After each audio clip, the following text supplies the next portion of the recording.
Hello friends, எல்லாரும் எப்படி இருக்கிறீங்க? நல்லா இருப்பீங்கன்னு நினைக்கிறேன். நான் இன்றைக்கி ஒரு மலேசியன் சமையலோடு தான் வந்திருக்கிறேன். இந்த மீன் தலை கறின்றது இங்கே சரியான ஃபேமஸ். சைனீஸ் குவிசின்லேயும் ஃபேமஸ், அதே மாதிரி மலே குவிசின், இந்தியன் குவிசின்லேயும் வந்து இது சரியான ஒரு ஃபேமஸான ஒரு கறி. மீனோட தலையை எடுத்து அதை மட்டும் குழம்பு வச்சு அதை ஒரு டிஷ்ஷாக வந்து சர்வ் பண்ணுவாங்க. ஸோ அதைத்தான் இன்றைக்கி செய்யலாம்னு சொல்லி பார்த்துட்டு அதுக்குரிய தேவையான பொருட்கள் எல்லாம் எடுத்து வச்சுருக்கிறேன்னு. பார்த்திங்கன்னா கத்தரிக்காய் தேவை, அதுக்கு மரக்கறியெல்லாம் போட்டு தான் செய்கிறது. கத்தரிக்காய், தக்காளி, அடுத்தது வந்து வெண்டிக்காய் வெரி இம்பார்ட்டன்ட் இந்த ரெசிபிக்கு. நான் இதில் வந்து ஒரு 1.5 வெங்காயம் எடுத்து வச்சுருக்கிறேன். தக்காளி ஒரு தக்காளி, ஏண்டா பழப்புளியும் விட போகிறேன். இங்கே பார்த்தீங்கன்னா வெண்டிக்காயை நடுவால் கீறி வச்சுருக்கிறேன். அதுக்கு பிறகு வந்து ஒரு 10-12 வெள்ளைப்பூடு எடுத்து வச்சுருக்கிறேன். கத்திரிக்காயை வெட்டி தண்ணிக்குள்ளே போட்டு வச்சுக்கிறேன். அதே டைமில் புளி எல்லாம் ஊற போட்டு வச்சுருக்கிறேன். சீரகம், மிளகு, வெந்தயம் இதெல்லாம் நாங்கள் பாவிக்க போகிறோம் இந்த கறிக்கு.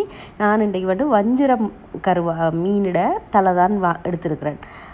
முதல்ல வந்து கறி செய்கிறதுக்கு முதல் ஒரு 3/4 ஸ்பூன் சீரகமும் 1/2 ஸ்பூன் மிளகு, அதுக்கு பிறகு வந்து கொஞ்சமாக அந்த வெள்ளைப்பூடு எடுத்து வச்சுருக்கிற ஒரு 12 வெள்ளைப்பூடையும் போட்டு நாங்கள் தட்டி அதை ஒரு கொரகொரப்பான ஒரு அரையல் மாதிரி அரைச்சி இடித்து எடுக்க போகிறோம். சின்ன ஒரு உரலில் வச்சு தான் இடிக்கிறேன் நான். பிளெண்டரில் போட்டிங்கன்னா டக்கண்டு சிதஞ்சிடும், பவுடராக போயிடும். அது அந்த நல்ல கன்சிஸ்டன்சி வராது. அதனால் நீங்கள் உரல் இருந்தால் உரலில் இடிக்கிறது தான் நல்லது. வெள்ளைப்பூடையும் எடுத்து போட்டு அதுக்குள்ளே போட்டு நசிக்க போகிறேன். பேஸ்ட்டாக எல்லாம் அரைக்கக்கூடாது, கொஞ்சம் 1-2 இருக்கிற மாதிரி அரைக்கணும். செம்ம டேஸ்டான ஒரு ரெசிபி இது. எல்லாருமே விரும்பி சாப்பிட்ற ஒரு ரெசிபி. அதாவது மீன் தலை சாப்பிட விருப்பமானவங்க வந்து இதை வந்து அவ்வளோ விருப்பமாக இதுக்கண்டே மினக்கட்டு போய் சாப்பிடுவாங்க.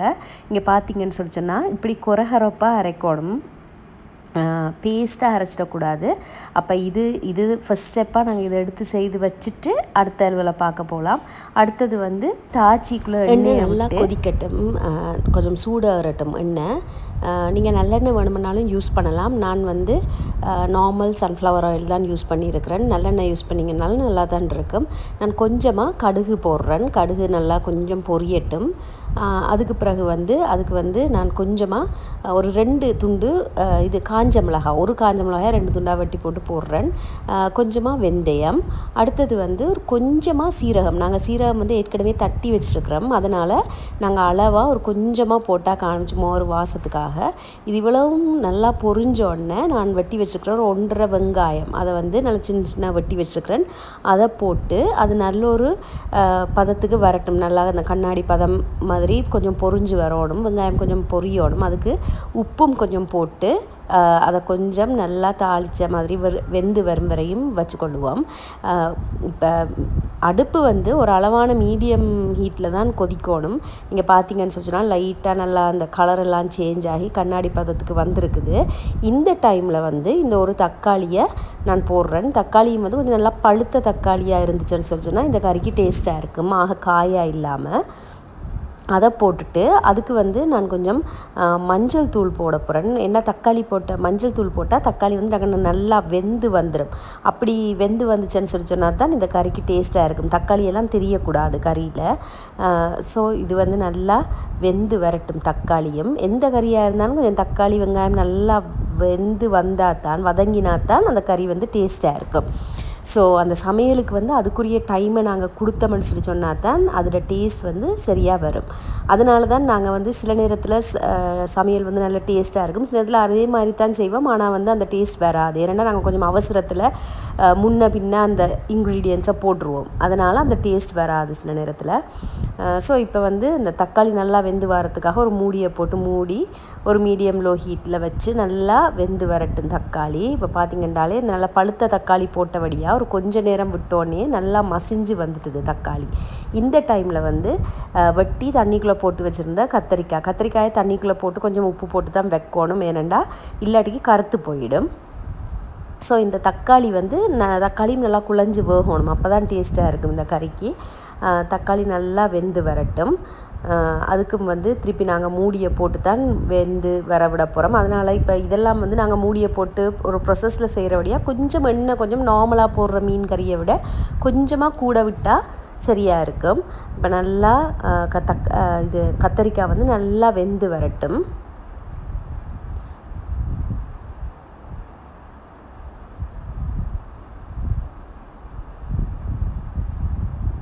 இப்போ பார்த்தீங்கன்னு சொல்லிச்சுன்னா ஒரு 1 மினிட் 1.5 மினிட்ஸ் ஆகிருக்கும். இப்போ வந்து பார்த்திங்கன்னா தக்காளி வந்து நல்லா வேக தொடங்கிட்டுது.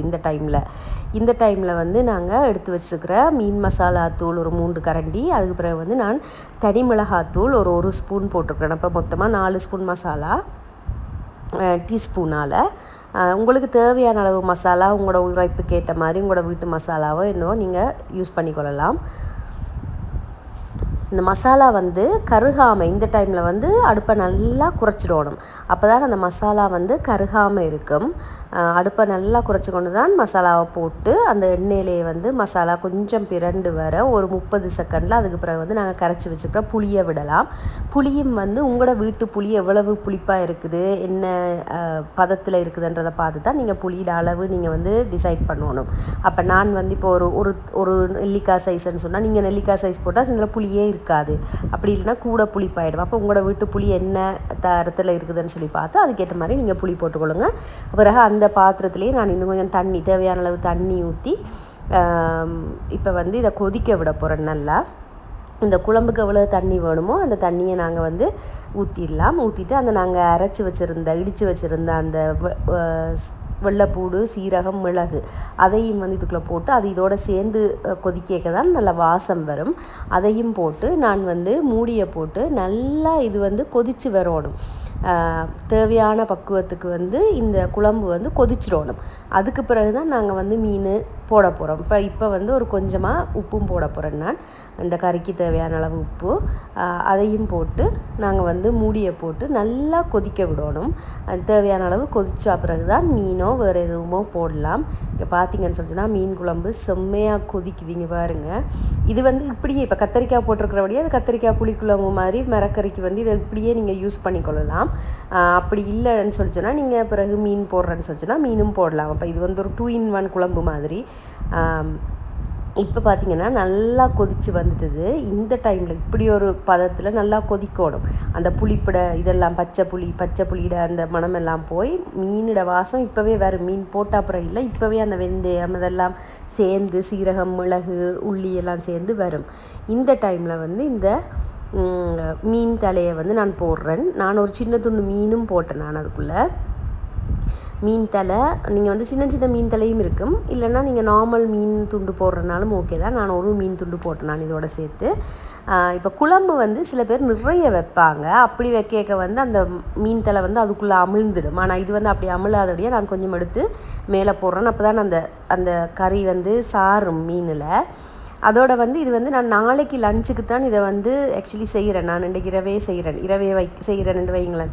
அப்போ அப்படி செய்திங்கன்னா இன்னும் டேஸ்ட்டாக இருக்கும். நல்லா மீனில் ஊறி இப்போ மீனை போட்டு ஒரு 2 மினிட்ஸ் 2 பக்கம் திருப்பி போட்டு நல்லா கொதிக்க விடணும். மீன் தலை நல்லா வெந்து வரணும் உள்ளுக்குள்ள எல்லாம். ஒரு 2 மினிட்ஸ் ஒரு பக்கம் திருப்பி அடுத்த தரம் கவனமாக திருப்பி போட்டுட்டு இன்னொரு 2-3 மினிட்ஸ் விட்டாலே மீன் வந்து நல்லா வெந்துடும்.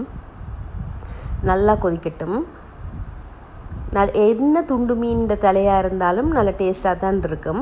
ஏன்னா சில மீன்கள் வந்து நீங்கள் இப்போ துண்டு மீன் இல்லாமல் நார்மல் மீன்கள்னு சொன்னால் சில நேரம் முள்ளு சரியான கூடவாக இருக்கும். அப்போ நீங்கள் வந்து பார்த்து வாங்கணும். இங்கே பார்த்தீங்கன்னா இப்போ இறக்குறதுக்கு ஒரு 2 மினிட்ஸுக்கு முதல் இந்த வெண்டிக்காயை வந்து அதுக்குள்ளே போட்டுருவோம். வெண்டிக்காயை போட்டு கொஞ்சம் நான் அமர்த்தி விடுறேன் உள்ளுக்குள்ளே போகிறதுக்கு. இப்படி போட்டிங்கன்னு சொல்லிச்சுன்னா இதுதான் சரியான பதம். நீங்கள் கூட போட்டு கொலகொலண்டு ஆக்கக்கூடாது. ஒரு 2 மினிட்ஸ் அந்த குழம்புல கொதிச்சா காணும். அதுக்கு பிறகு அந்த குழம்பு எல்லாம் அந்த வெட்டி வச்சுக்கிற நீக்களுக்குள்ளால் போய் நல்லா டேஸ்ட்டாக இருக்கும் சாப்பிடக்க. இது இப்படித்தான் நீங்கள் செய்வாங்க. வெண்டிக்காய் போட்டு தான் நார்மலாகவே மீன் தலையோ நார்மல் மீன் கறியோ வெண்டிக்காயெல்லாம் போட்டு தான் செய்வாங்க. நல்லா டேஸ்ட்டாக இருக்கும். அது எனக்குமே இது இங்கே வந்த புதுசில் என்னடா மீன் கறிக்குள்ளே மரக்கறியெல்லாம் போடுறாங்கன்னு சொல்லி இருந்துச்சு. ஆனால் சாப்பிட்டு பார்த்தா அவ்வளோ டேஸ்ட்டாக இருக்கும் அந்த வெண்டிக்காயெல்லாம். ஸோ இப்போ பாருங்கள் ஒரு 5 மினிட்ஸுக்கு பிறகு அதாவது வந்து மொத்தமாக ஒரு 6 to 7 மினிட்ஸ் தான் ஆகிருக்கு மீனை போட்டு. மீன் தலைக்கறி வந்து ரெடி ஆகிட்டுது. டிஷ் அவுட் பண்ணிவிடுவோம். ஒரு துண்டு மீனும் இருக்குது. செம்ம டேஸ்டான ஒரு மீன் தலை கறி ரெடி ஆகிட்டுது. நான் இதை நாளைக்கு லஞ்சுக்கு தான் சாப்பிட போகிறேன். நான் உங்களுக்கு இப்போ சர்வ் பண்ணணுன்றதுக்காக சர்வ் பண்ணி காட்டுறேன். அந்த வெண்டிக்காய், கத்தரிக்காய் எல்லாம் சேர்ந்து செம்ம டேஸ்ட்டாக இருக்கும் இந்த கறி. கட்டாயமாக நீங்கள் ட்ரை பண்ணி பார்க்க வேண்டிய ஒரு டிஷ் இது. ட்ரை பண்ணி பார்த்துட்டு எப்படி வந்துச்சுன்னு சொல்லி எனக்கு கமெண்ட் செக்ஷனில் கமெண்ட் பண்ணுங்க. நான் உங்களை இன்னொரு வீடியோவில் மீட் பண்ணுறேன் இன்னொரு ரெசிபியோட. அல்லது உங்களுக்கு என்னென்ன ரெசிபி வேணுமென்னு சொல்லி எனக்கு கமெண்ட் செக்ஷனில் கமெண்ட் பண்ணாலும் நான் அதையும் போடுவேன். பாய்.